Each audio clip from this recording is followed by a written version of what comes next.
Hey guys, Freddy here. Welcome back to another Retro Adventures. The end of another week, the end of another poll. We've got an absolutely massive win for Airlords of the Ozarks for Twilight 2000.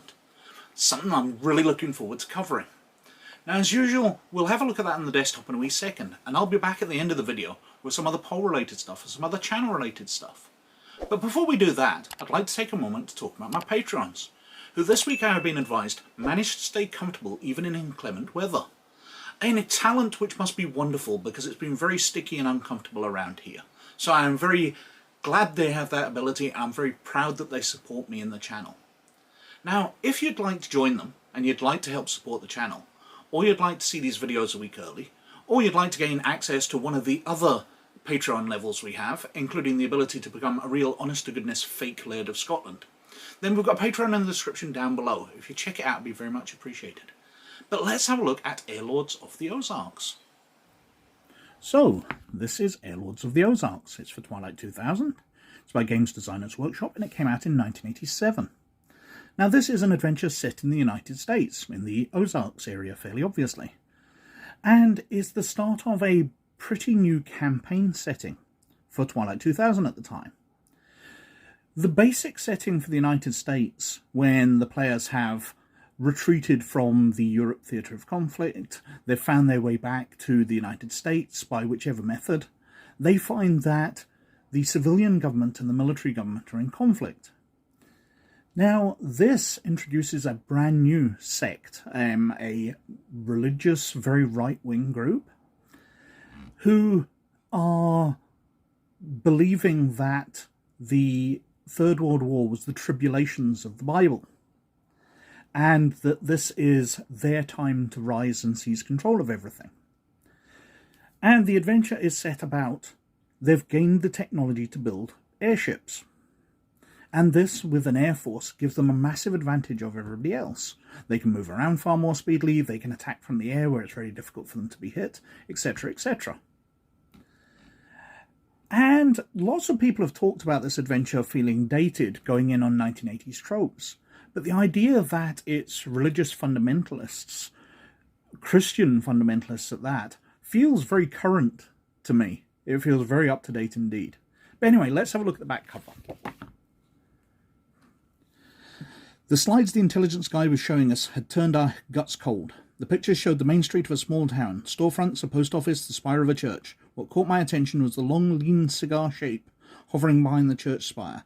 Stories I'd read as a kid surfaced in the back of my mind. Stories by Heinlein and Asimov and H.G. Wells. The shape was blurry enough that for one icy second I thought it might be. The next picture was a clearer view. It wasn't an extraterrestrial spacecraft. In many ways was something worse. Airlords of the Ozarks is a game module for use with Game Designers Workshop's World War III role-playing game Twilight 2000. The story follows the adventures of the player characters in the rugged hills and forests of the Ozark Mountains in northern Arkansas and southern Missouri early in the year 2001. The players must infiltrate and gather information on New America, a bizarre right-wing organization determined to build an empire from the ashes of the United States. Among the things they will discover will be Operation Eaglestrike, a plot involving salvaged cruise missiles. Airlords of the Ozarks contains detailed background of New America, as well as information on its ideology and goals, descriptions of regions, communities, and encounters in the Ozark Mountains areas, technical and game data on the Columbia, a giant advanced tech airfoil cargo dirigible which crash-landed in the Ozarks in 1997, and on smaller dirigibles built by New American forces with the parts and equipment salvaged from the Columbia and other sources. Technical and game data on the ultralight aircraft which might be encountered, including notes for using them in aerial combat, a map of the Ozarks region. And that's kind of the setup of it. Now, like many Twilight 2000 adventures, this is very much open world. The adventure itself is very sketchily laid out. And then there's tons more information. Inside, well, we've got late 80s publishing quality. It's very nicely laid out. The artwork is a little light. It looks almost pencil, but it's serviceable enough. And we start off with the background information, the longer version of what we saw on the back cover, the story. The introduction, referee's notes, the adventure plots laying out how the players get to the Ozarks. They could be coming up from Texas by way of the Big Apple. They might be working for CivGov. It talks about conditions in the Ozarks themselves. And New America, this cult which is taking charge. The activation of New America forces in the Ozarks ended the region's virtual isolation. Playing the adventure. And then we've got events and encounters, because that's what a lot of this adventure will be laid out as.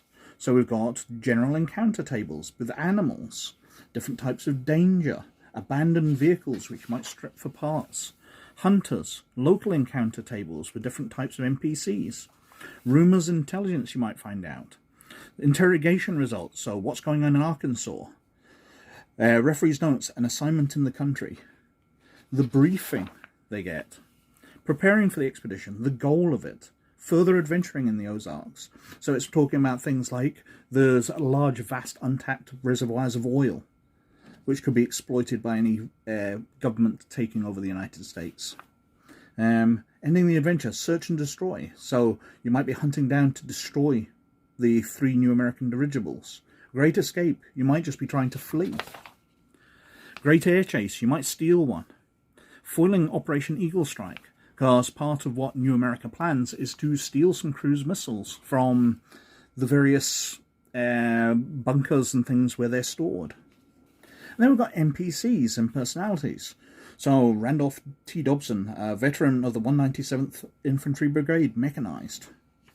Perhaps the most interesting ones are the New American ones. Charles Gunn, Bradley Dinton, Roger Fairfax, Werner Dorflinger, Eric Severin, who's the captain of the Columbia. Now, the Columbia itself I find a bit odd, especially for Twilight 2000, because it's a nuclear-powered dirigible, so an airship, and nuclear power plants tend to be lead-lined, so very, very heavy. But it's fiction anyway. And we've got the rest of the crew, the scientist, the reactor technician, a Catholic priest who did various good work and has been working against New America. And then we've got lots of information about New America itself, how it was set up by Carl Hughes. Talks about his run for president, which failed. And on his release in 1979 for tax evasion, he devoted his fortune and energies to a concept which he later claimed had been germinating for years. Very right-wing. He bound together various churches. The Aryan Church of God, the Righteous Arm of Heaven. Yes, various racist churches. It's very right-wing indeed. It talks through things. One of the points I found amusing, Hughes also toyed with a number of other bizarre options, amongst them the idea that England, not Israel, was the promised land described in the Bible. The British, not the Jews, were the chosen people. Well, as a Brit, yeah, we are chosen. Not in that way, though. Not to be a white master race. At the time of Airlords of the Ozarks, Carl Hughes is now 61 years old. He's written the American Manifesto. We've got the background and history of New America and how they set up. The hierarchy, where they believe in natural aristocrats, so people who are just better than others. People being white people, obviously. Arise New America, the Eagle Papers, disseminated through New American cells by computer and modem. We've got Operation Valkyrie. We've got the dirigible attacks, so they gained access to the airship and they start using the technology to build smaller airships and gain air power. Life in the prison camps if you're captured by New America. Leading up a popular uprising. Engaging in large-scale combat. So if you are leading the entire prison camps against the New Americans. And we've got Operation Eaglestrike, where they're aiming to gain access to cruise missiles, which will give them vast amounts of power with an air force and cruise missiles. Then we're on to the section telling us about dirigibles and ultralights. We've got the Columbia itself, this named after the space shuttle. It does mention that it was named after the space shuttle after the space shuttle was retired. In 1998, I think it says. I can't find the exact section, but I find that kind of sad because we do know the fate of the Columbia. New America's air fleet. They've got the Wrath of God and the Vengeance of the Lord and the Righteous Fury. They've got ultralights, Snoot ones, Eagle 2 places, dirigible and ultralight combat. And then we go through the area. So we've got a map here of northern Arkansas. And then we go the lay of the land, laying it out, Memphis to Little Rock, with different rumors, talking through different encounters you can have in the area, what plots are involving there. Just lots of things the players can stumble on as they travel around this particular area. And then we keep going through it. Yes, I am a child. I did find the place Bald Knob to be quite amusingly named. But anyway, other roads in the area, highway encounters, lay of the land part 2, Arkansas River to the Buffalo. And again, it's laid out, different encounters, different towns, what can happen, encounter results, the highway and the encounters which can happen on that. Then lay of the land 3 covers the Buffalo River Valley and land north of the Missouri border, and Hardy in the east to Oklahoma in the west. And again, it lays through all these areas, the different places, the river valley, the base, Jasper, Harrison, different towns, what the population is, just giving us basic information about all of these places which the players can visit. Highways 65 and 62, encounters, state roads, and then a little more information about Missouri Ozarks and New America in Missouri. It's kind of a cool adventure. As I said, I was told it was kind of dated, very reliant on 80s information. But I do find it kind of current. Definitely believable that a religious sect might try to seize control of America after the government's weakened. This does bring various current events to mind. It's another fantastic open world adventure. I think the plot is a lot more vague than in the other ones that I covered, Last Submarine, etc. But this one has an investigation to be done, and the end of what happens, whether they decide to destroy the airships, whether they decide to steal them, whether they just get the information and leave, is up to the players. So there's various outcomes, and the adventure does kind of cope with all of that, as well as overthrowing New America in that area by getting a total revolt of the prison camps. It is a very open-ended, open-world adventure. Really fantastic for just a few pages. So that was Airlords of the Ozarks, and that won with an absolutely triumphant 49% of the vote, not leaving much for everything else to go. So everything's trailing way behind. Because in second place on only 15% of the vote was the second Seal of Repulsion for Mutant Chronicles. Now, it's very unusual for Mutant Chronicles to come anywhere but last or second last, but no conclusion can be drawn because there's only a few percentage points left between everything, because Airlords of the Ozarks did dominate so heavily. In joint position next, we've got Dawn of Destruction for Lone Wolf and The Fiery Trail for Babylon 5 on 13% each. And in last position, we've got Into the Dark for Fading Suns on only 10%. But as I said, Airlords of the Ozarks absolutely dominated, didn't leave much space for anything else, so no conclusions can be drawn that suddenly I have viewers which want to see Mutant Chronicles stuff. It'd be sad because I would like to cover that at some point, as I would all of these. Now, as usual, all of those are wiped out the poll, and we're back to a retro RPG poll. So first up, we have the Renraku Arcology Shutdown for Shadowrun. Now this is one of these sort of event books, like the Year of Fire, like Bug City, where there's an event that happens that changes the world. And this book details the event itself and the way the world has been changed after it. This is a fabulous book. It's really, I would say, second only to Bug City, which is possibly one of the best books for Shadowrun. Absolutely fascinating book, and I'd love to cover it, as I would all of these, as I just said. Next up, we've got Rifts Book 12 at Skyscape, for Rifts, obviously. Now, this is a dimension book into a world of kind of superpowered beings. But, as usual, it's a Rifts book, so you can be bringing these through the Rifts into the Rifts world, or in this, because it's setting out the world, you can be taking things from Rifts through into that world. Absolutely brilliant to use the Rifts rules for a kind of different superpower game. After that, we've got Denizens of Earthdawn, Volume 2. Now, this is an Earthdawn book laying out how some of the races are very, very different to other role-playing games.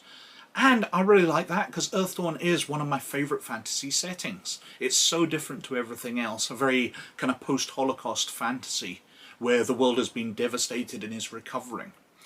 And the races are very, very different, so we need these books. Now, I've covered Volume 1 before, and it was absolutely brilliant, so it'd be lovely to cover Volume 2. Next up, we've got Corrupting Influence for WoW Fantasy Roleplay. Now, like a lot of sourcebooks for WoW Fantasy Roleplay, first edition especially, these are articles out of magazines. This is mainly out of the Warpstone fanzine. And there's some fascinating stuff in here, fleshing out areas of rules, introducing lots of new stuff to the world of Warhammer. Great stuff. And finally, we have Terror Counter Terror for Millennium's End. Well, as I've said many times, I'm a massive fan of Millennium's End. I think the books were absolutely brilliant. It never does very well in polls, but I'll keep putting them in. And this is one of the best, because it's dealing not only with terrorism in a near future, almost cyberpunk world, a James Bond style game, but also counter-terror, so how the governments react to this. A well-researched book, brilliantly written, it'd be lovely to cover. But we shall see what wins, and I have my suspicions. Now, apart from that, over on DriveThruRPG, I've been publishing some booklets of NPCs with stats for fantasy and for Call of Cthulhu in a modern horror setting. Also some adventure ideas for not only modern horror, fantasy, but also Star Wars and Star Trek, although using the non-copyright terms of Space Wars and Space Trek. I'm sure they're totally original and nobody's ever done that before. Of course, those are available to Patrons of LED or Librarian status on the shared Google Drive. So if you want to get access to them, check the Patreon down below. Apart from that, over on RPG Gamer, well, I've been covering the Ahsoka series. I'm not doing all the stats for NPCs yet, as we want to see how they develop through the series. Some of them might die, some of them might show off new abilities that I would need to put in. But I have been covering things like ships, planets, equipment, etc. So if you're interested in that, check out the website. Apart from that, I can't really say much. Nothing much has been going on. I received a parcel from YouTube with a nice little postcard giving me a high five for being a content creator and giving me some of their merch, which happens to just be a single sheet of stickers. Not sure what I'm going to do with them. Maybe stick a YouTube sticker on the glass behind me, since I'm a YouTuber, but we shall see. Perhaps like so many stickers I got as a kid, they'll just remain on the sheet forever, being used as a bookmark. Anyway, I think I've been wittering on for quite long enough, so thank you very much for watching as always. But most of all, you look after yourselves, and I'll catch you later. Bye now.